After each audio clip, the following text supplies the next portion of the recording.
Là, il y a une maman avec des bébés aussi. Ils sont 16 chatons à avoir été sauvés jeudi dernier par cette association. Et là, la maman, on lui a donné un tout petit bébé qui n'était pas à elle, et du coup, elle le nourrit. C'est au rez-de-chaussée de cette maison que les chats ont été récupérés après le signalement d'un voisin inquiet qui voyait un grand nombre de chats, pour beaucoup en mauvaise santé.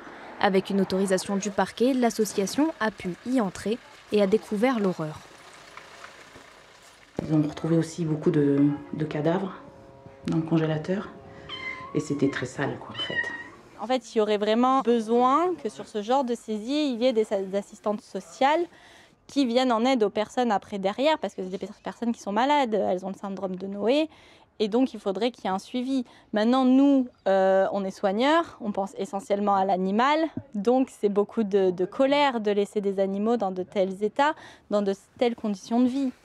L'association va retourner sur place pour sauver les femelles, mais ces chatons, âgés de seulement quelques semaines, vont être nourris, soignés et stérilisés avant d'être proposés à l'adoption. Le fait que ça soit des sauvetages, les gens ont envie de les sauver. Donc on a beaucoup plus de personnes qui sont dans ces cas-là, qui viennent qui veulent adopter ces chats parce qu'ils savent qu'ils viennent d'un sauvetage, quoi, qui ont vécu quelque chose de pas très gentil. En plus des 20 chats, 4 tortues ont été secourues. Elles seront remises à un parc animalier.